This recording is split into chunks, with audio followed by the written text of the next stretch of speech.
Well, hi everyone, and welcome to today's masterclass presentation. I'm your host, Tony Vlahos, Chief Marketing Officer of ExecuNet. Marilyn Tam has had an extraordinary life and no less remarkable career as a senior executive at Nike, Reebok, and Aveda. A few short years ago, she walked away from those pursuits, to begin a quest for happiness. The result of her search is her book, The Happiness Choice, The 5 Decisions that will take you from where you are to where you want to be, which examines the choices all of us can make to increase our happiness quotient at work, in our relationships, and in our lives. And today, Marilyn will share many of the priceless business and life lessons she's learned along the way. Really incredible stuff, and part of our commitment here at ExecuNet to connect you with higher value thinking that can help you lead a happier and more successful. So the intention of the presentation today is to discuss your happiness choice. How do you achieve your happiness choice? And then, as everything else, when we tell a story, it becomes much more real. So I'm going to put a personal face on the topic by sharing about my life with you and how, coming from where I did, I have been able to achieve much more than I've ever envisioned. And yes, I am living my happiness choice. And then to teach you how to define and know your life and personal mission, and how to manage and lead in a multicultural global environment, because truly that's where we're living now, and there's nothing that is local anymore because everything we do is connected with the greater whole. And also to share about the importance of dynamic life balance, because life is not static. Whatever choices we make today may have to change based on the situation, but the ultimate is that we know that our purpose, so that we can navigate through this whole dynamic in a graceful way and in alignment with what we really believe is important. And then, of course, we have to provide you with some tools and principles to help you along your path, and there's an opportunity also in the Q&A to learn and share with each other, because ultimately that's how we learn. It's when we learn with and share with each other. And of course, most important for me, and I hope for you too, is that we're having.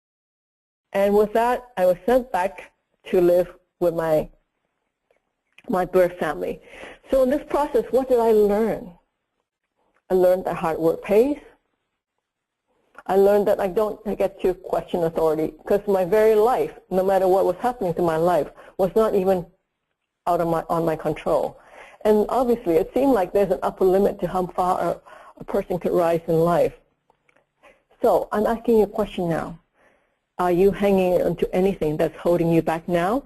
Because obviously, I changed those tapes, because if I was still thinking and believing those first 3 statements, I wouldn't be where I am now talking to you. So I'm asking you to take a moment to reflect. Are you holding on to anything from your childhood, from your earlier life, that's holding you back from being all that you possibly can be now? So we can talk about that during the Q&A time, but just to think about that and just say, there's an opportunity here for us to discard old messages and reclaim the beauty of each one of us. That is, that we are here for purpose. But before we go forward, we say, well, why is that so important? The cost of happiness, as we talked about, is $550 billion in the United States alone. And also because people don't care about the jobs, and the employees don't show up consistently, and the work quality suffers when we're unhappy. So what are we going to do about this? Another thing I want to mention is that not only are we unhappy, our unhappiness also harms our physical health and our emotional health. So this is something very serious that we need to deal with, this issue of happiness, because when the first started speaking to some of the large companies, they said, well, why should we be concerned about workers' happiness? We really care about productivity and creativity. And I said, because they're all connected. Even whether they have absent and whether they're absent because of illness comes down to whether they're happiness. So, which is what drove me to write the book, The Happiness Choice, the 5 decisions that take you from where you are to where you want to be.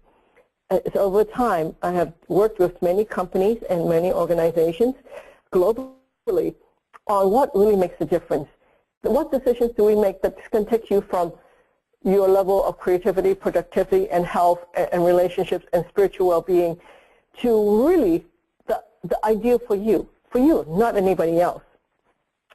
So the 5 decisions are: first, money, which is what we most focus on. We're all working, and I think you're here on the seminar because you want to learn more about how to be more creative, productive, and also to be happy. But we spend most of the time making money. And then what happens when we spend our energy making money? Our body suffers. We're working too hard, we skip lunch, we stay up too late, we are stressed beyond belief, we have hypertension, we have heart disease, all kinds of different things. So what do we do then? We take some of the money that we earn, we're spending, we're abusing our body, back to giving back to the body. And our relationship suffers because we're not there to focus on our relationships. And then what do we do again? We take money to try to buy back our relationships.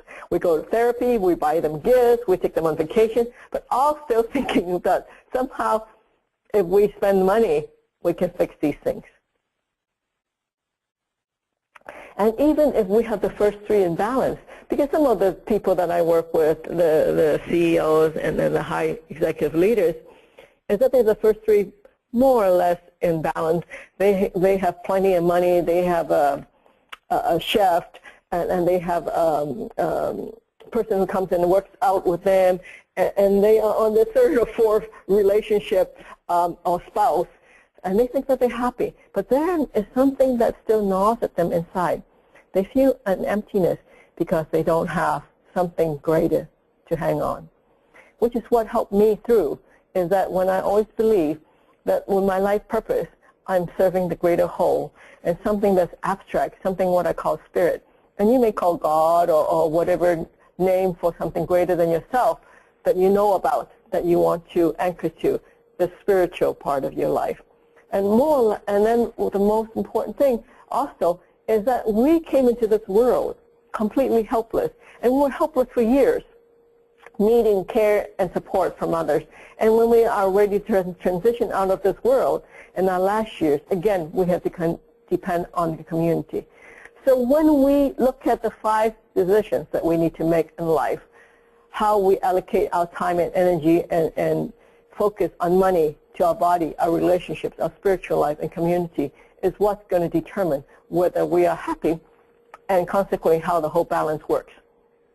Because a person is happiest, healthiest, and most successful when he or she is making a positive difference, taking care of themselves physically, mentally, spiritually, and having loving relationships. So, and this is proven in many studies we don't have time to go into right now. So I'm going to ask you some questions to have you have an idea inside of yourself to say what makes you feel fulfilled. Because this is going to guide you into understanding what your life purpose is. Because we all have a life purpose, and it's inside of you, it's your inner voice, inner wisdom. It's going to guide you and inspire you if you listen. So ask yourself this: what makes you feel fulfilled? What makes you feel happy and at peace?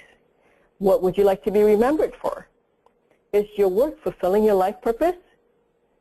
And are you committed to participating and contributing to company's mission?